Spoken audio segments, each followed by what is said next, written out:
Assalamualaikum warahmatullahi wabarakatuh. Kali ini kita akan belajar tentang konsep gerak.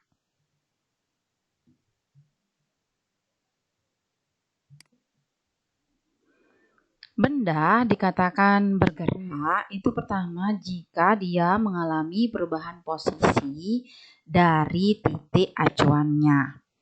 Kemudian benda yang bergerak ini akan melalui lintasan tertentu.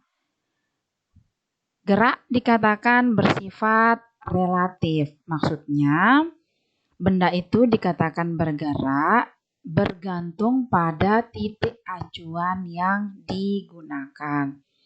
Titik acuan adalah suatu titik untuk memulai pengukuran perubahan kedudukan suatu benda.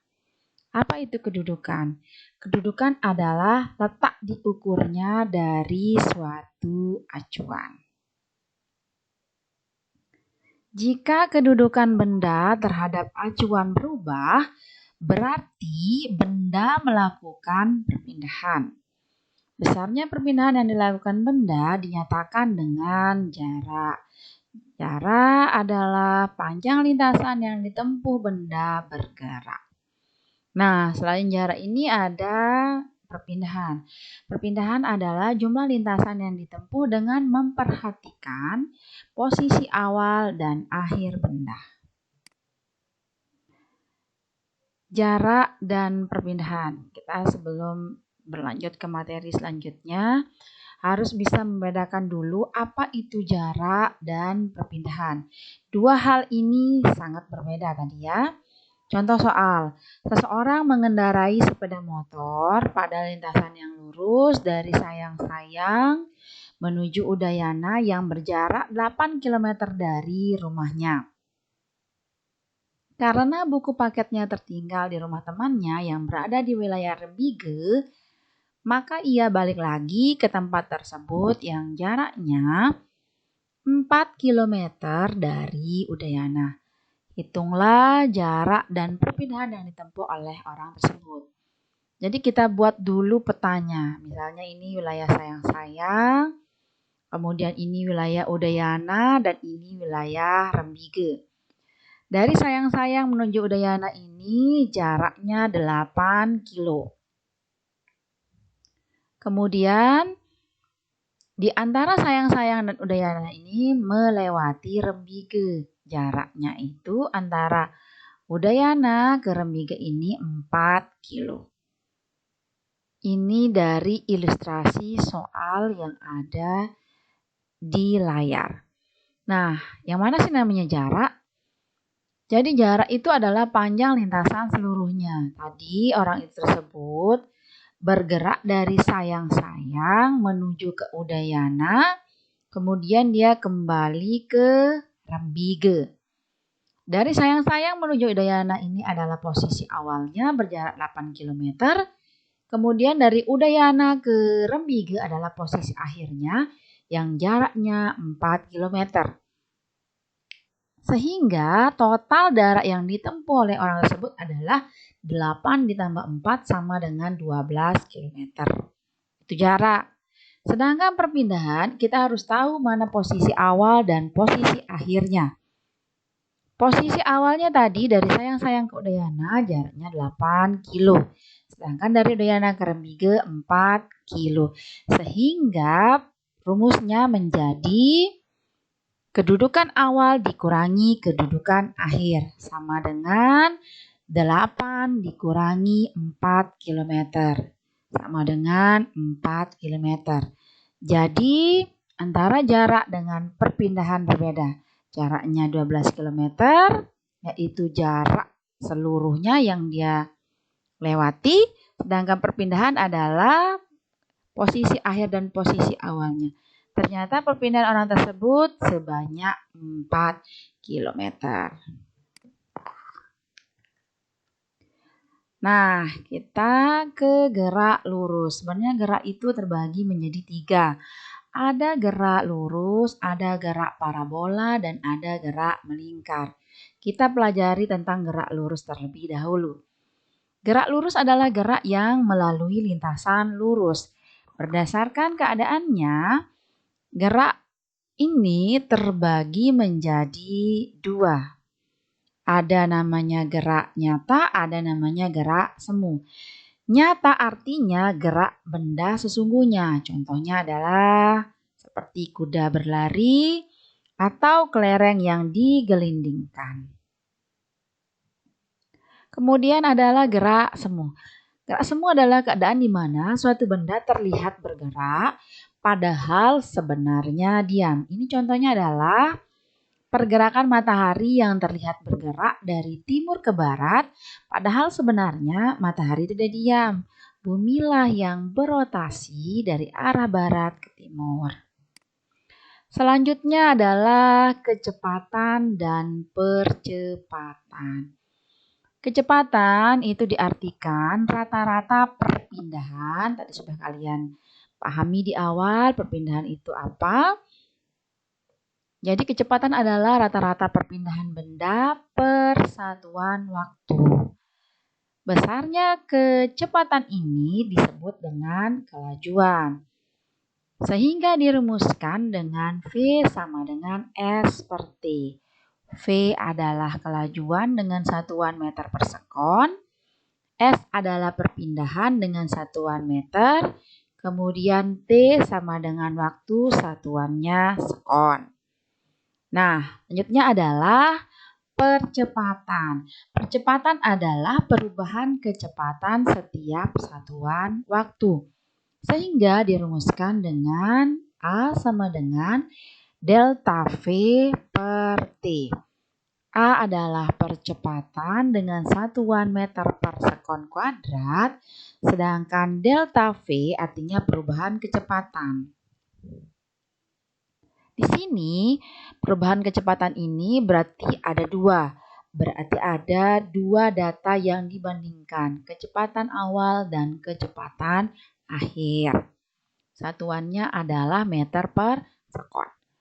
Sedangkan T adalah waktu atau time. Nah, kenapa dia disimbolkan dengan huruf T? Ini untuk mengingat. T ini berasal dari kata time. Nah, huruf depannya yang digunakan sebagai simbolnya. Kemudian ada A. Kenapa dia A itu untuk percepatan? Karena A ini berasal dari kata akselerasi yang artinya percepatan. Jadi seperti itu cara mengingat simbol-simbol yang ada di fisika. Nah, ini ada contoh soal kecepatan. Misalnya ada sebuah benda bergerak lurus beraturan selama 5 sekon atau detik. Kemudian jika perpindahan yang ditempuh benda adalah 2 km, berapakah kelajuan benda tersebut? Kalau ada soal seperti ini, hal yang pertama kalian lakukan adalah tulis dulu diketahuinya. Kita lihat mana yang pertama kali diketahui. Di sini tulisannya adalah 5 sekon. Sekon ini milik satuannya waktu. Kalau waktu berarti simbolnya T. Sehingga kita tuliskan diketahui T sama dengan 5 sekon. Yang kedua, ada tulisan jika perpindahan yang ditempuh benda adalah 20 meter, maka kita tuliskan simbol perpindahan adalah S. Tinggal kita masukkan. Nah, rumus dari kelajuan tadi adalah V sama dengan S per T. S-nya masukkan nilainya 20. T-nya masukkan 5.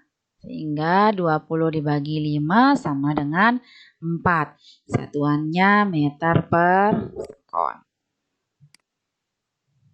Nah, ini adalah soal contoh percepatan. Bunyi soalnya adalah sebuah mobil yang mula-mula diam bergerak dipercepat beraturan menjadi 72 km per jam setelah bergerak 30 detik. Percepatan yang dialami mobil tersebut adalah, jangan lupa cara menjawabnya seperti tadi. Dituliskan diketahuinya. Di sini ada tulisan 72 km per jam. Berarti ini adalah V. Masukkan nilainya. 72 km per jam. Kemudian ada tulisan sekon. Kalau sekon berarti waktu. Simbolnya T. Dituliskan. T sama dengan 30 sekon. Nah, yang ditanya adalah percepatan. Percepatan rumusnya adalah A sama dengan delta V per T. Nah, V ini kan dalam bentuk kilometer per jam. Yang kita inginkan adalah dalam bentuk meter per sekon. Karena satuan dari kecepatan adalah meter per sekon. Kita rubah dia. Bagaimana cara merubah? Dengan seperti ini. 72. Kilometer ini kan 1 kilometer sama dengan 1000 meter. Tinggal dimasukin.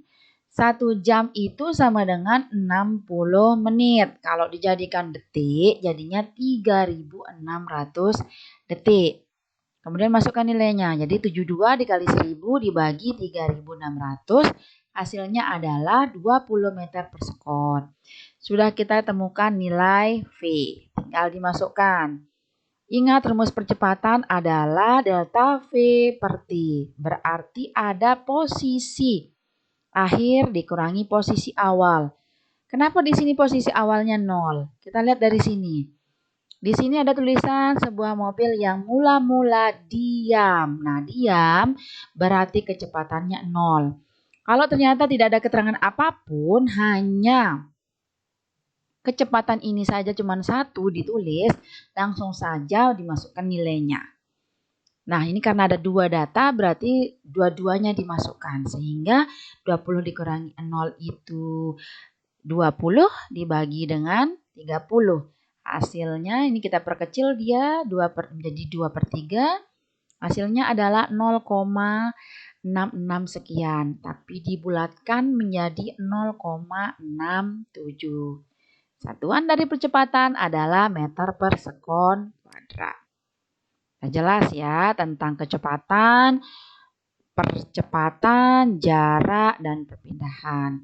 Selanjutnya adalah gaya. Gaya dalam kehidupan sehari-hari berbeda dengan gaya pada pelajaran IPA atau fisika.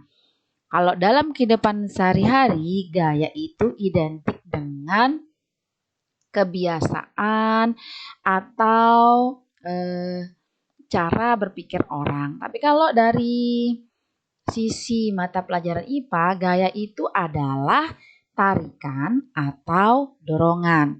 Nah, gaya ini dapat mengubah bentuk maupun arah dan kecepatan benda. Gaya terbagi menjadi 2. Ada gaya sentuh dan ada gaya tak sentuh. Gaya sentuh artinya kita bisa bersentuhan langsung dengan benda tersebut. Bisa kita sentuh langsung. Contohnya ini adalah gaya otot dan gaya geser. Sedangkan gaya tak sentuh adalah gaya yang tidak membutuhkan sentuhan langsung dengan benda yang dikenai. Ini biasanya contohnya adalah gaya magnet dan gaya gravitasi. Nah, selanjutnya kita belajar tentang hukum Newton. Di hukum Newton ini ada hukum Newton 1, 2, dan 3. Hukum Newton pertama ini berbunyi benda memiliki kecenderungan untuk tetap mempertahankan keadaan diam atau geraknya dengan kecepatan tetap. Sehingga dirumuskan dengan sigma F sama dengan 0. Ini kalau dijabarkan artinya jumlah gaya keseluruhan untuk benda yang diam itu akan sama dengan 0. Contoh dari hukum 1 Newton adalah misalnya pada saat kita berdiri di dalam bis atau mobil yang bergerak, itu akan jatuh ke depan jika bis atau mobil itu direm tiba-tiba. Jadi kita cenderung untuk mempertahankan kedudukan kita. Itu contohnya yang untuk hukum 1 Newton. Kalau hukum 2 Newton itu bunyinya adalah percepatan gerak sebuah benda ini berbanding lurus dengan gaya yang diberikan, namun berbanding terbalik dengan masanya, sehingga dirumuskan seperti ini. A atau percepatan berbanding dengan jumlah gaya yang bekerja atau diberikan, kemudian berbanding terbalik dengan masanya. Contoh dari hukum 2 Newton adalah pada saat kita misalnya ya naik sepeda menuju jalan yang menurun, maka sepeda kita akan bertambah kecepatannya. Artinya, gerak pada saat menaiki sepeda itu mengalami penambahan kecepatan. Itu untuk contoh hukum 2 Newton.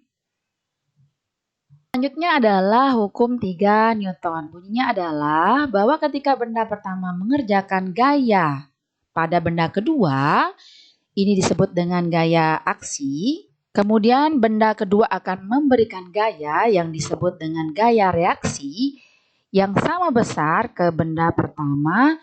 Ini akan berlawanan arah reaksinya ya. Sehingga dirumuskan F aksi sama dengan minus reaksi. Ini contohnya misalnya gaya aksi dan reaksi pada peristiwa orang berenang. Gaya aksi dari tangan perenang ke air mengakibatkan gaya reaksi dari air ke tangan dengan besar gaya yang sama namun arah gaya berlawanan sehingga orang tersebut akan terdorong ke depan meskipun tangannya mengayuh ke belakang. Jadi hukum 3 Newton ini, ingat, ketika benda pertama mengerjakan gaya aksi pada benda kedua, maka benda kedua akan memberikan gaya reaksi yang sama besar ke benda pertama namun berlawanan arah.